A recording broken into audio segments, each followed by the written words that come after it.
tô de volta. E aí, gente, tudo bem? Então, eu tava um pouco afastado aqui do canal e das redes. Não foi um afastamento tão planejado. Eu tava só querendo tirar alguns dias, algumas semanas ali um pouco longe de tudo, mas acabei me estendendo, fiquei quase 2 meses fora, atrasando, enfim, vídeo, atrasando leitura, atrasando projeto e tudo.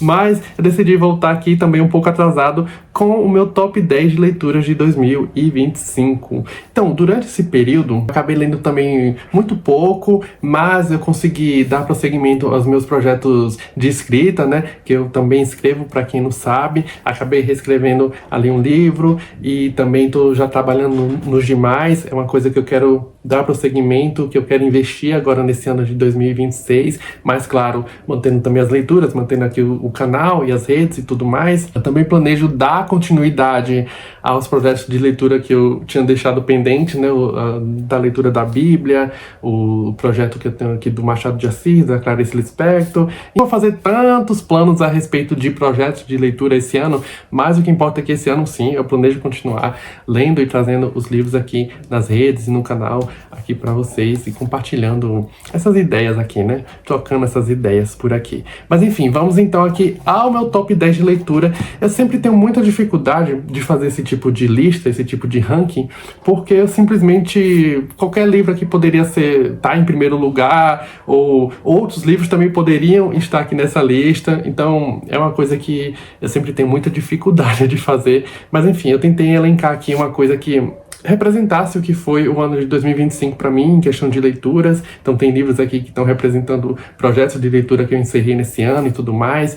Mas enfim, gente, sem mais enrolação, vamos começar então essa lista, né? E aí no 10º lugar, eu tô olhando aqui, eu deixei as minhas anotações aqui sobre cada um desses livros, né? Mas enfim, em 10º lugar, eu coloquei então O Talentoso Ripley, da Patricia Highsmith, que é um livro que foi publicado em 1955, se eu não me engano. Ele é um romance policial / thriller psicológico, que vai trazer então esse personagem que é um dos melhores que eu conheci nesse ano de 2025, que é o Tom Ripley. Então ele é basicamente um jovem sociopata americano que, através de muitos golpes, através de tomar a identidade das pessoas, através de enganar e manipular e tudo mais, ele busca então ascender financeiramente, né? Ascender ali na vida, né? Um carreirista. Aí nesse primeiro livro em específico, a gente tá acompanhando o Tom Ripley basicamente matando e assumindo a identidade ali de um playboy americano que tava passando a temporada na Itália, o Dick Greenleaf. A partir disso, a gente vai acompanhar os desdobramentos, né?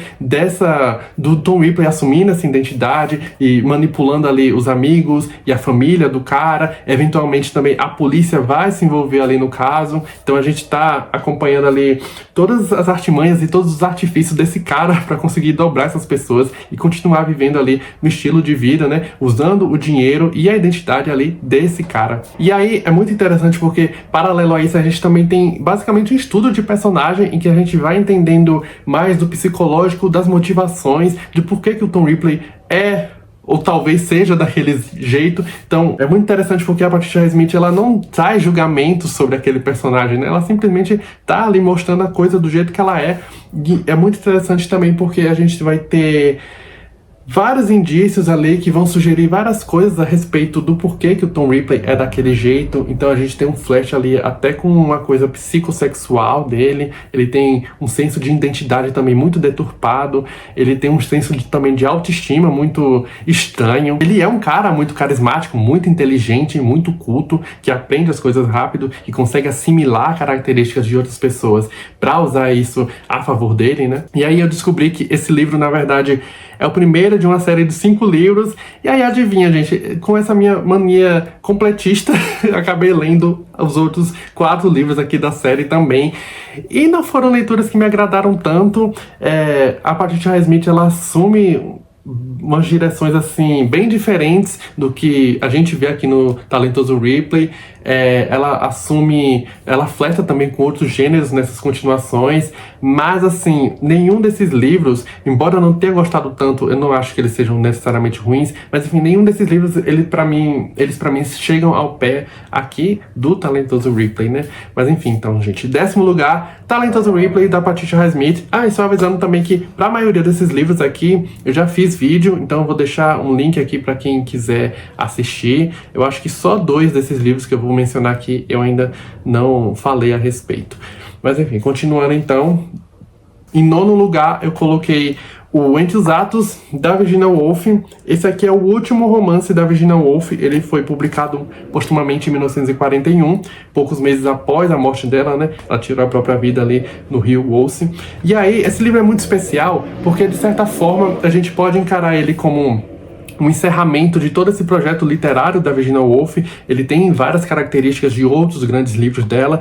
E, para além disso também, ele tem essa característica do fluxo de consciência, embora ele não esteja tão pesado assim como em livros como o Mrs. Dalloway ou As Ondas. Ele tem essa troca de pontos de vista ali que remete muito ao Mrs. Dalloway. Ele tem algumas figuras de linguagem que remetem várias coisas que ela colocou ali no As Ondas também.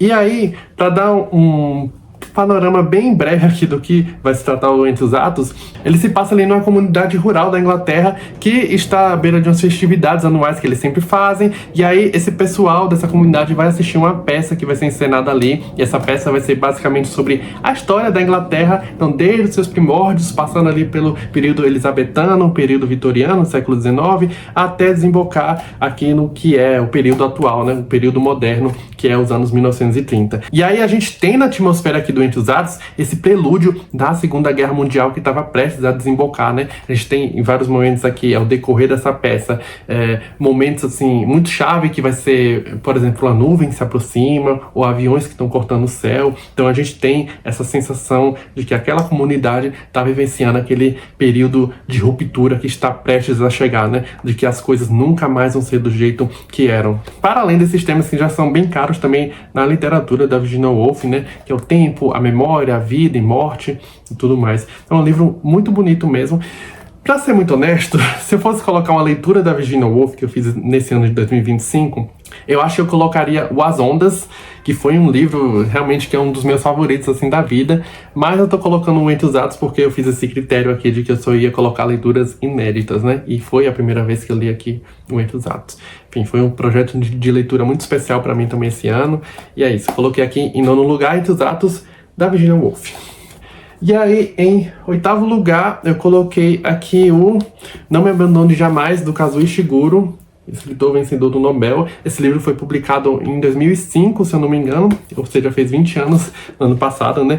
E é outro livro muito especial também, muito diferente. Ele vai ser basicamente uma ficção científica que não é ficção científica.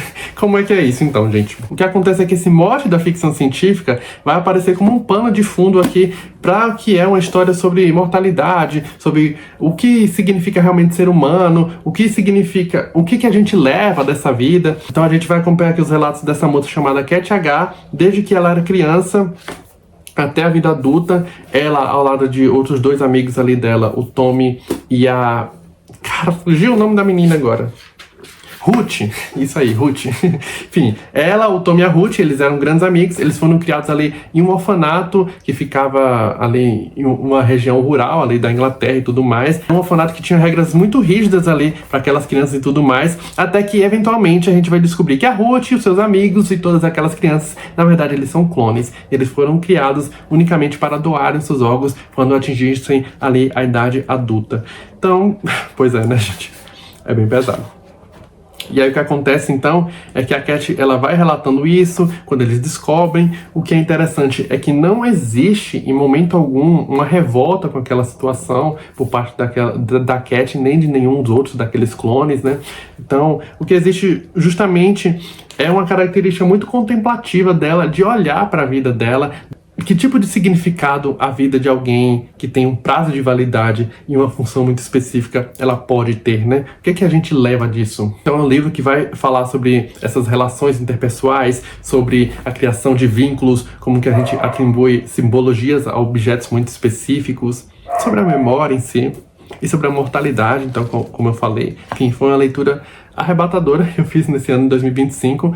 Eu li outro livro também do Ishiguro, que foi Os Vestígios do Dia, que poderia também estar nessa lista, mas enfim, gente, muito bom mesmo. Então, oitavo lugar, Não Me Abandone Jamais. E aí, em sétimo lugar, eu vou ter que me contrariar e colocar uma releitura. Mas eu vou explicar por quê. Enfim, eu coloquei então aqui Uma Passagem para a Índia, do E.M. Forster, do autor britânico E.M. Forster, publicado em 1924. Esse aqui foi o último romance escrito publicado em vida, aqui pelo E.M. Forster. E aí, o que acontece é que nesse ano, em 2025, eu fiz um projeto de leitura aqui dos romances do E.M. Forster. Então eu li Um Quarto com Vista, li Howard's End, li esse daqui, Uma Passagem para a Índia, e li o Morris. E para ser muito sincero, qualquer um desses livros também poderiam estar nessa lista. Foi um projeto assim que também foi muito especial para mim.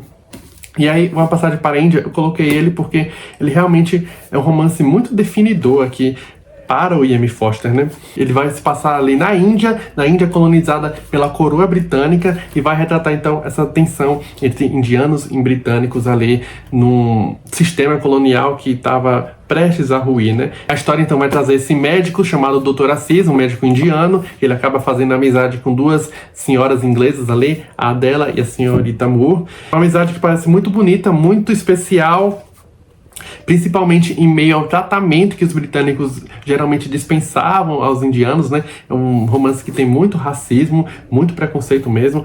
E aí, gente, vai acontecer uma coisa aqui que vai colocar todas essas tensões à prova e vai trazer... Na verdade, vai trazer todas essas tensões à tona, né? Então, essas senhoras inglesas vão chegar nessa cidade indiana de Chandrapur, né? Uma cidade fictícia. Aí o Aziz vai conhecer elas e tudo mais. Ele, eventualmente, vai levar elas para conhecerem as cavernas ali, que era um ponto turístico muito especial da cidade. E durante esse passeio, uma das senhoras, né? A mais jovem, né? A senhorita Adela Quested, ela vai acusar o Aziz de tentativa de agressão sexual contra ela. E aí, o Aziz, claro, se declara inocente. Ele fala que foi um mal entendido, ele nem entende aquela acusação, mas a partir disso o negócio vai se desenrolar aqui em termos de tragédia aqui, né, pra todo mundo. É realmente um romance que tem esse tom de tragédia, mas ao mesmo tempo ele tem esse toque de esperança, né, de que talvez essas relações entre britânicos e estrangeiros, entre britânicos e indianos, elas possam ser retomadas em outras circunstâncias, né, em circunstâncias de liberdade. Então é um romance que vai trazer essa coisa da estrutura de poder, de como que isso impossibilita relações verdadeiras ali entre colonizados e colonizadores, né? Isso parece uma ideia tanto romântica que vai sendo desconstruída a partir dos desdobramentos daquele episódio aqui para o Aziz e para todos os britânicos também. Enfim, gente, eu coloquei então aqui, em sétimo lugar, Uma Passagem para a Índia, do E.M. Forster. Eu fiz um vídeo a respeito, acho que explicou um pouco melhor do que eu estou explicando aqui, né? Esse vídeo tá bem improvisado mesmo. E aí, em sexto lugar, eu coloquei outro livro que vai representar um projeto de leitura que eu encerrei nesse ano de 2025, que é o Erguei Bem Alto a Viga Carpinteiros e Seymour, uma introdução, do J.D. Salinger. Esse daqui, se eu não me engano, foi o último livro do J.D. Salinger.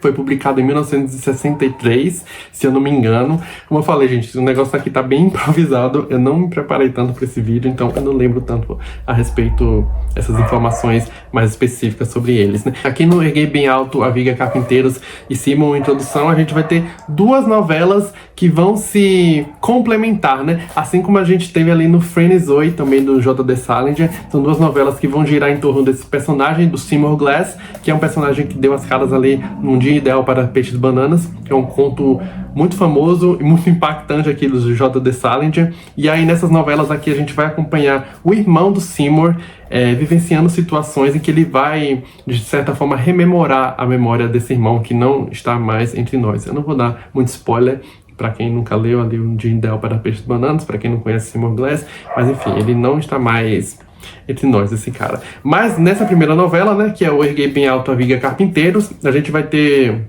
o irmão do Seymour, né, o Buddy Glass. Ele é um jovem cadete ali do exército. Ele tira uma licença para ir até o casamento do irmão, só que esse casamento não vai acontecer porque o Seymour meio que desiste ali, né? E aí o Buddy, ele vai se ver numa situação bem cômica ali ao lado dos parentes dali, da noiva, né? Os parentes que estão ali muito putos com o Seymour por causa daquilo, que acham ele muito esquisito e tudo mais. E é um conto, assim, muito engraçado, mas também muito bonito. E no segundo conto, no Seymour, uma introdução, a gente vai ter o Buddy Glass anos depois, tentando escrever uma introdução para um volume de poemas que vai ser publicado aqui do Simon, né, que vai ser publicado postumamente. Então ele está basicamente tentando, de forma mais objetiva, mas ao mesmo tempo sem cair em clichês, dizer quem foi esse Seymour Glass, né? É um conto também muito bonito. Então, pra mim, são histórias que vão falar sobre o processo de luto também, sobre como que a gente relembra esses mortos, como que é possível conceber uma ideia a respeito de alguém. O J.D. Salinger, ele tem um humor muito específico que é muito bom, e é muito engraçado também como ele consegue se atentar a detalhes e a situações um tanto cômicas e um tanto estranhas, e trazer uma coisa muito introspectiva e muito humana disso. Ele tem uma escrita assim muito leve, esse estilo aqui do Buddy Glass, né, porque é ele narrando ali as histórias, mas enfim, esse estilo dele remete muito ao Holden Caulfield ali, do Apanhador no Campo de Centeio. O Salinger, ele tem uma predileção por esses personagens que são um tanto inconformados ali com as coisas, mas são personagens que ao mesmo tempo eles tentam esconder alguma coisa mais sentimental por considerarem um pouco clichê, um pouco brega, e que tem uma forma de extravasar esse sentimento, né, pelas pessoas, pelas coisas, uma forma bem característica aqui. Enfim, gente, é um livro muito especial também, então eu coloquei aqui em 6º lugar, erguei bem alto A Viga Carpinteiros, e Simon, Introdução. É um título um pouco difícil de se ficar repetindo. É isso aí, 7º lugar aqui da lista. 7º não, gente, 6º lugar da lista. E aí, gente, vamos entrar então aqui no terreno do top 5. No 5º lugar, eu coloquei outro livro que me arrebatou completamente e que eu li mais agora pro final do ano. Eu não tenho um vídeo ainda a respeito dele, mas enfim, eu tô falando então aqui do Se a Rua Bill Falasse, do James Baldwin. Isso aqui é um autor que eu li esse ano também, eu li O Quarto de Giovanni, foi uma releitura que eu, enfim, gostei ainda mais. E aí esse livro foi a primeira vez que eu li. E assim, gente, uau! O que acontece então aqui é basicamente uma história de amor entre dois jovens negros que moram ali no Harlem, em Nova York, nos Estados Unidos, que é um bairro predominantemente negro. Então a gente vai ter toda a questão racial, das tensões raciais, do racismo, ali pontuando a história desse casal aqui, que é a Tish e o Fonny. No começo, a gente entende que aconteceu alguma coisa ali com o Fonny, é a Tish que tá, digamos assim, narrando aqui a história. Ela vai contando a história deles, eles se conhecem desde criança, começaram ali como rivais, mas aí eles ficam amigos, eles se apaixonam, começam a namorar, começam a planejar uma vida juntos e tudo mais. Tem toda a coisa de um romance mesmo, muito bonito. É que eventualmente a gente vai descobrir que o Fonny foi preso, acusado de agressão sexual contra uma jovem ali latina. Obviamente ele não fez aquilo, ele defende a inocência dele, e a gente tá acompanhando então a luta da Tish, que eventualmente também se descobre grávida, e aí a gente tá acompanhando a luta dela, a luta da família dela. A gente vai ter também a família ali do Fonny, que é uma família um tanto disfuncional, um povo um pouco estranho, mas enfim, a gente vai ter também essas duas famílias tentando chegar em termos para nesse objetivo comum, né, que é justamente livrar o Fonny da cadeia, né, o que parece cada vez mais difícil. Então é um livro que vai brincar com a nossa esperança, porque a gente tá esperando que realmente a justiça seja feita, que esse cara seja salvo da cadeia, mas a nossa esperança também vai minguando à medida que a história vai progredindo aqui, né, gente? Eu não vou dar spoiler. E assim, o final, cara, acho que foi um dos melhores finais que eu já li, assim, na vida, com certeza. Porque ele é muito bonito, ele é muito poético. Eu não vou dar spoiler, gente, porque senão eu acho que vai estragar a experiência aqui de vocês. Mas enfim, foi um dos melhores finais que eu já li, com certeza. É um grande livro aqui mesmo. Eu quero ler outras coisas também do James Baldwin. É impressionante porque também ele é muito diferente do Quarto com Giovanni, mas ao mesmo tempo tem essas características muito proeminentes, né, de trazer esses protagonistas, ou essa protagonista que está realmente ali à margem dessa sociedade. Se bem que, como eu falei, essa coisa das tensões raciais, do racismo, ele está no cerne aqui desse livro. É muito bom mesmo. Então, em 5º lugar, eu coloquei aqui o Se a Rua Bill Falasse, do James Baldwin. E aí, em 4º lugar, eu coloquei o Ensaio sobre a Cegueira, do José Saramago. Grande livro também, foi publicado em 1995, se eu não me engano. E aí, gente, o que acontece? Esse livro é basicamente uma distopia, mas é uma distopia bem diferente mesmo, em que Para dar um resumo bem geral, o que a gente vai ter é uma epidemia de cegueira branca. As pessoas começam a ficar cegas, mas uma cegueira muito específica, que é uma cegueira branca, como vai ser colocado aqui no livro, vai ser comparado ao leite, né? Ou então à nuvem. Enfim, todo mundo começa a ficar cego, menos essa mulher que é a esposa do médico aqui, que também vai ser um dos protagonistas do romance. Então, essa mulher, ela não fica cega, ela é a única que está enxergando ali, mas obviamente ela vai precisar fingir estar cega também para não se dar mal. E aí, esses cegos, eles vão ser colocados ali pelo governo, isolados em quarentena, num manicômio, e a partir desse isolamento vão se formar grupos, inclusive essa esposa do médico e esse médico, eles vão eventualmente se juntar ali com outros pacientes ali desse médico que é um oftalmologista, esqueci de mencionar. Enfim, eles vão se juntar ali, eles vão criar um senso de comunidade, de proteger um ao outro. Só que aí o Saramago, ele basicamente está mostrando, digamos assim, uma tendência humana a criar sistemas de poder mesmo quando tá todo mundo na merda, né? Então, dentro desse manicômio vão se formar pequenas facções que vão abusar dos mais vulneráveis, né? Só que, mesmo com tanta desgraça que acontece nesse livro, tem muita coisa muito pesada, a gente vai ver o Saramago meio que defendendo que a esperança da humanidade realmente é a solidariedade, é você olhar para o outro, é você realmente estender a mão e se colocar como um igual ali. Então é um livro que, mesmo sobre essa perspectiva tão devastadora, tem essa faísca de humanidade, né, de acreditar que ainda existem pessoas que podem ajudar as outras. Enfim, é muito bom mesmo. Ele tem uma continuação, que é o ensaio sobre a lucidez, que eu também li aqui, falei no canal, que eu não gostei tanto assim, e o que é muito engraçado também, porque o ensaio sobre a lucidez, ele vai por um caminho totalmente oposto a essa visão mais, digamos assim, otimista, aqui que a gente vê no ensaio sobre a cegueira, né? Enfim, gente, é isso. Falei mais dele aqui no canal. Muito bom. Ensaio sobre a cegueira, José Saramago, 4º lugar aqui da lista.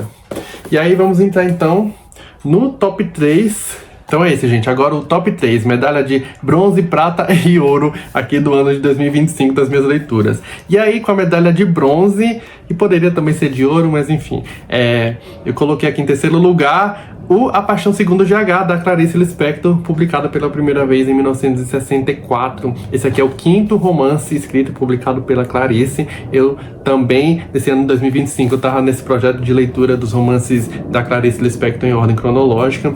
E aí, gente, eu sinto que aqui no Paixão Segundo GH parece que a Clarice chegou na sua forma final.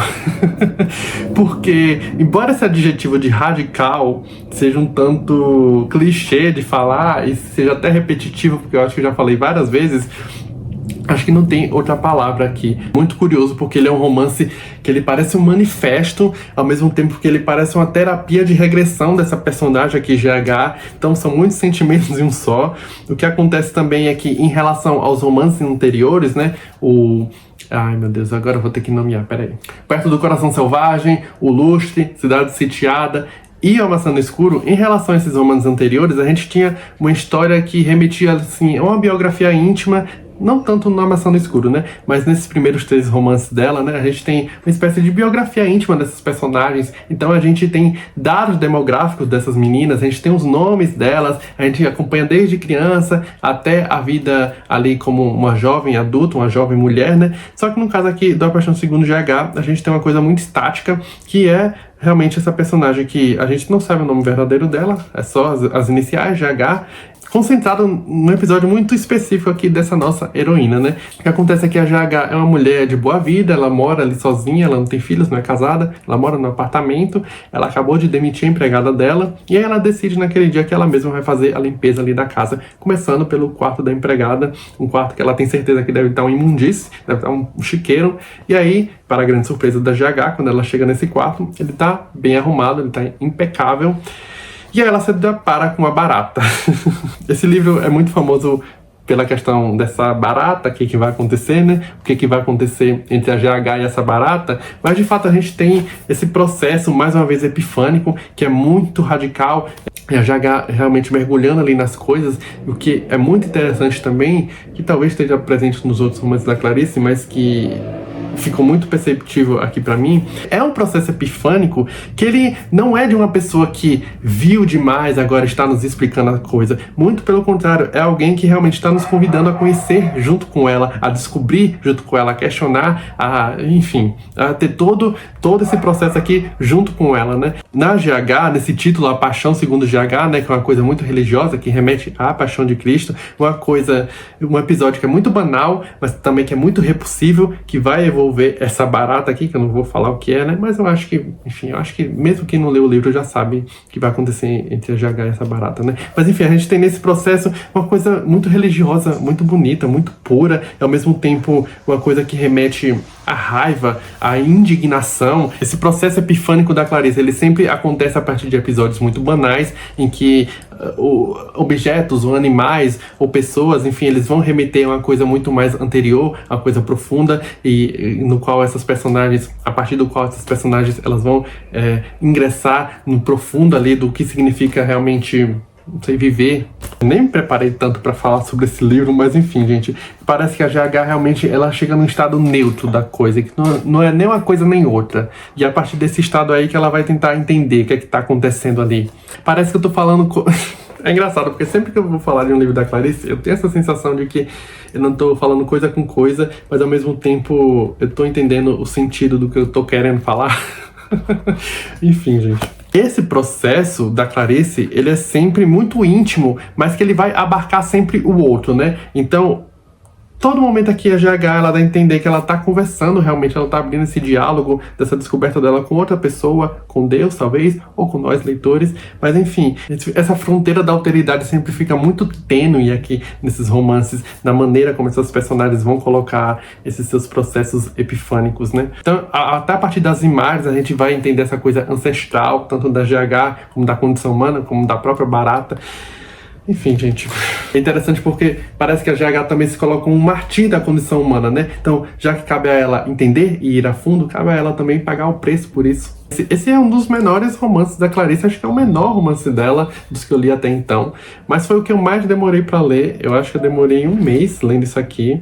É muito interessante também porque ele vai ser dividido entre capítulos, não que a gente tenha necessariamente aqui a palavra capítulo nem nada, mas enfim, ele vai ser dividido e aí... A primeira frase de cada capítulo é sempre a última frase do capítulo anterior. Que dá realmente essa sensação de uma coisa continuada mesmo, sabe?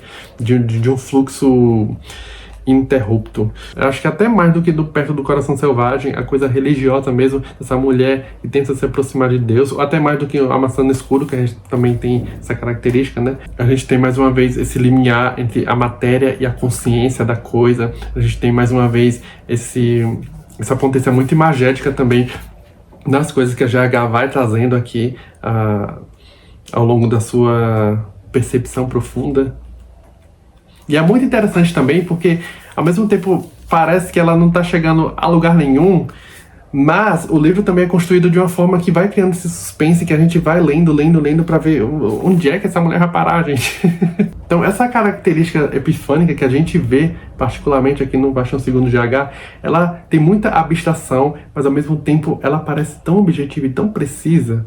É uma questão realmente de você se colocar disposto, enfim, a sentir alguma coisa. E é um livro também que esse processo, ele aparece de uma forma muito autoconsciente também, pelo menos eu acabei percebendo isso, talvez por essa situação ainda mais, digamos assim, materialmente a GH, ela tá isolada naquele quarto com aquela barata, né? Um livro que, muito mais do que os outros, parece realmente um desabafo mesmo, sabe? Mas enfim, se tornou um dos meus favoritos aqui. Acho que o meu favorito da Clarice até então. Acho que eu preciso ler os outros livros, os outros romances pra falar isso, mas A Paixão segundo GH é realmente arrebatador demais. E o próximo livro que eu vou ler dela, então, se eu não me engano, é uma Aprendizagem, o Livro dos Prazeres. Ufa, depois disso então vamos aqui a nossa medalha de prata que eu conferi ao Diário de um Pároco de Aldeia, do Jorge Bernanos. Segundo lugar então das melhores leituras aqui de 2025. Esse livro foi publicado em 1936, é um romance francês. E aí, gente, ele basicamente vai trazer então a narrativa aqui de um padre em crise de fé, né? É um jovem padre que é designado a cuidar ali de uma pequena paróquia ali no interior da França, ali nos anos 30, relatando os conflitos, digamos assim, desse padre com aqueles paroquianos, ao mesmo tempo que a saúde dele vai se desintegrando, ao mesmo tempo em que ele sente que a relação dele com Deus, a relação dele com a fé, tá minguando. Coisa que ele vai retratando então aqui nesse diário dele, né? Eu falei mais também sobre esse livro, mas o que é muito especial também nessa leitura é realmente a coisa da experiência com a fé, que parece que algo se revelou pra mim aqui a partir desse livro, sabe? A partir da experiência aqui desse padre. Vai ser muito interessante, inclusive, uma fala aqui do próprio Bernardo, se eu não me engano, em que vai falar assim, né? Ele terá servido a Deus à mesma medida em que ele terá acreditado tê-lo desservido. Ou seja, experiência de fé que se confirma justamente a partir dessa crença de que a pessoa está se afastando de Deus, né? É um livro que tem várias referências também aqui às figuras católicas. A gente vai ter também várias referências a Joana d'Arc, por exemplo, que é uma figura cuja trajetória vai se assemelhar muito aqui a desse padre também. É uma leitura que não estava nem planejando muito fazer, mas que realmente me arrebatou profundamente. Tem um filme também do Robert Bresson, que é muito especial, que eu acho que vai trazer justamente toda essa atmosfera e todos esses questionamentos aqui do livro de forma muito especial também. Enfim, é isso, gente. Então, meu segundo lugar ficou aqui com Diário de um Pároco de Aldeia, do Jorge Bernanos. E aí, gente, em primeiro lugar, não tinha como ser diferente. A medalha de ouro foi pro livro que eu mais falei, tanto nas redes como aqui também no YouTube. O livro que eu mais falei esse ano, que é justamente aqui, Ulisses, do James Joyce. Mas como assim, gente? Coloquei em primeiro lugar um livro que eu xinguei tanto. Pois é um livro que eu tenho uma relação de amor e ódio. Foi definitivamente a coisa mais difícil que eu já li na minha vida, mas também, ironicamente, foi um dos maiores prazeres enquanto leitor que eu tive na minha vida. Enfim, gente, eu fiz uma série de vídeos aqui falando mais a respeito, mas o que eu posso falar aqui do Ulisses nesse vídeo é que realmente é um livro que vale a pena você investir. É um livro realmente muito difícil, mas que eu acho que a graça está justamente em você persistir, em você realmente se permitir ficar perdido.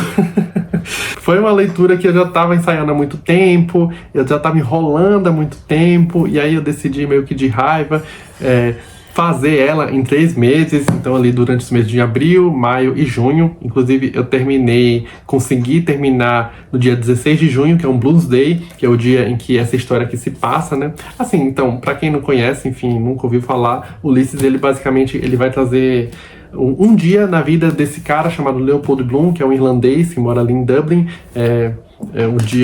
O dia em específico é 16 de junho de 1904. Ele é um cara comum, ele é um publicitário judeu, casado, ele tem uma filha que não mora mais ali com ele, nem com a esposa, ele tem um filho também que morreu com poucos meses de vida, é um trauma que ele carrega. Enfim, paralelo a isso, a gente também vai ter o Stephen Dedalus, que é um jovem artista atormentado. A gente vai acompanhando os desdobramentos dos dias de cada um desses caras, até que eventualmente eles vão se encontrar.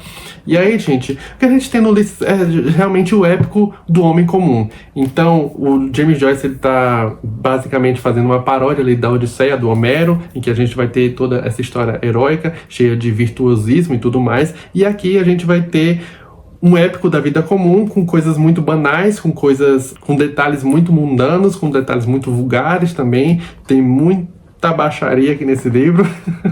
É um livro mutante que a cada capítulo, né, a cada episódio, ele vai tocando o estilo literário, ele vai variando isso, vai explorando basicamente tudo que já foi feito na literatura e até um pouco mais. Então a gente tem desde uma narrativa mais convencional, até muito fluxo de consciência, até exploração de uma linguagem mais arcaica, exploração de linguagem jornalística, do teatro. Enfim, gente, é realmente uma loucura mesmo esse livro. E eu acho que foi até bom eu ter lido em 3 meses, porque eu acho que se eu tivesse demorado mais, eu tinha desistido. E aí, o estilo do James Joyce, ele era um cara que realmente dominava a técnica literária. E por isso mesmo, ele me parece, né, e outras pessoas também falam isso, muito cerebral, o que não permite necessariamente uma conexão mais emocional aqui com a história. E ele é bem boçal também, é um livro que tem um senso de autoimportância muito grande. Mas enfim, gente, é um cara que também, como eu falei, né, eu bancava tudo isso. Foi uma grande experiência, apesar dos apesares. Obviamente, como eu falei, eu não entendi tudo. O meu objetivo original era ler esse livro assim no seco, mas não dá, gente, não dá mesmo. Então eu fui utilizando Ulisses Guides, eu fui utilizando também um dossiê do blog Letras em Verso, que eu deixei tudo linkado lá nos vídeos. Mas enfim, gente, eu não vou mais me estender mais sobre o Ulisses, já falei muito.